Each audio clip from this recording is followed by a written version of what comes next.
This channel does not promote any violent, harmful, or illegal activities. All content provided by this channel is meant for an educational purpose only. বহুতলে vote কেন্দ্র করার ভাবনা থেকে অবশেষে পিছিয়ে এলো নির্বাচন কমিশন। শহরের আবাসনগুলোতে বুথ করা নিয়ে ডিইওদের কাছ থেকে রিপোর্ট চেয়েছিল সিইও দফতর। সোমবার পর্যন্ত সেই সময়সীমা ছিল, কিন্তু সন্ধ্যা পর্যন্ত বুথ করা নিয়ে মাত্র 2টি রিপোর্ট জমা পড়েছে।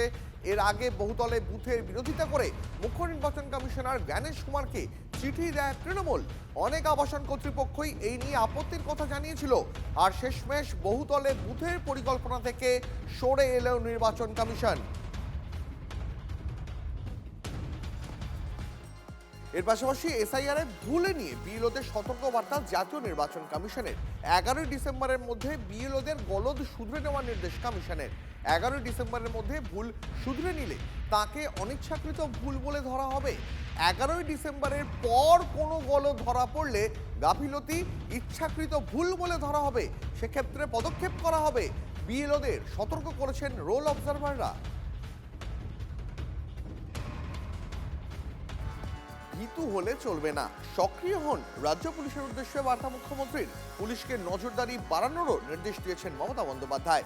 ভিন রাজ্যের পুলিশ নিয়ে উদ্ধারীদের সাবধান হওয়ার পরামর্শ দিয়েছেন তিনি, আর এ নিয়ে পাল্টা জবাব দিয়েছে বিজেপি। আর যারা রাজ্যের পুলিশ অফিসার তাদের আমরা বলবো এত ভীতু হলে চলবে না। মারপিট করতে বলছি না, খুন খারাপি করতে বলছি না, অন্তত অ্যাক্টিভ হন। 2 মাস উনি ছেড়ে দিন, পুলিশ যখন কথা শুনছে না। কোচবিহারের প্রশাসনিক সভা থেকে রাজ্য পুলিশকে কড়া বার্তা মুখ্যমন্ত্রীর। বললেন, ভীতু হলে চলবে না, সক্রিয় হন। মমতা বন্দ্যোপাধ্যায়ের অভিযোগ, বৈধ নথি থাকা সত্ত্বেও জোর করে পুশব্যাক করা হচ্ছে। আর কাউকে কাউকে পুশ করা হচ্ছে। লোকাল পুলিশরা কি করছেন? আপনাদের হাতের নাগাল থেকে কি করে বেরিয়ে যাচ্ছে।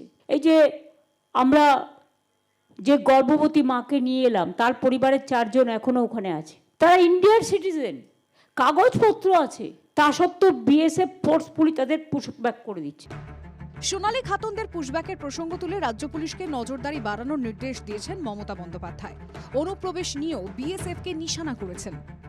নাকা চেকিংটা ঠিক মতো করুন। প্রচুর লেনদেন উধার হচ্ছে বর্ডার দিয়ে, এবং যারা বেশি সমালোচনা করে তারাই এটা খেয়ে যায়, আর দোষ হয় অন্য লোকের। পশ্চিমবাংলায় বর্ডার দিয়ে ঢুকে এবং দিনের পর দিন বছরের পর বছর ধরে এইখানে বসবাস করছে, এবং আশেপাশে সেখানে পুলিশ অ্যাডমিনিস্ট্রেশন এই পশ্চিমবঙ্গের রয়েছে, এই সরকার চলছে, এটা তো পুলিশের অজান্তে কিছু হয়নি। ভিন রাজ্যের পুলিশ নিয়ে ঊর্ধ্বধারীদের সাবধান হওয়ার পরামর্শ দিয়েছেন মুখ্যমন্ত্রী। পাল্টা বাংলার পুলিশের বিরুদ্ধে অসহযোগিতার অভিযোগ বিজেপির। বাংলায় ডিটেনশন ক্যাম্প আমি থাকতে আমি কোনো দিনই করতে দেবো না।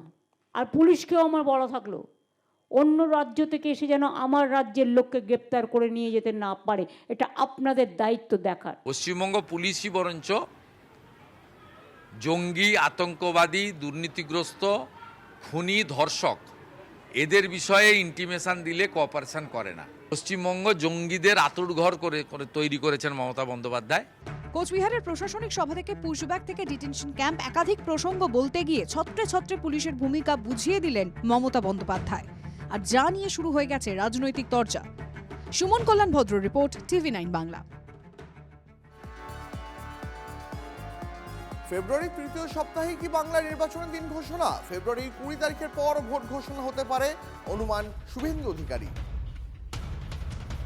করে জানেন যে ফেব্রুয়ারি 3rd উইকে দুদিন একদিন এদিক ওদিক হতে পারে, এটা ইলেকশন কমিশনের বিষয়, আমার নয়। কিন্তু 2021-এর যে দিন সে অনুযায়ী এমসিসি চালু হয়ে যাবে আফটার 20 ফেব্রুয়ারি এনি ডে, সেটা ইলেকশন কমিশন বলবে। তাই তারপরে তো আর কোনো প্রশ্ন নেই।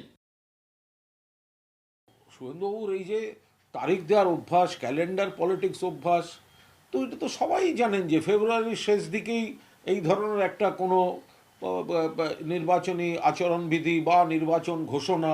বিজেপি দলটা আগাগোড়া একটা দুর্বল জায়গায় আছে, ফলে সেই কজন কর্মী বা সেই কজন সমর্থককে একটু চাঙ্গা রাখতে এই ভবিষ্যতের কার্ড খেলা ছাড়া ওনার কোনো, এটার মধ্যে না আছে নতুনত্ব, না আছে রাজনৈতিক তাৎপর্য।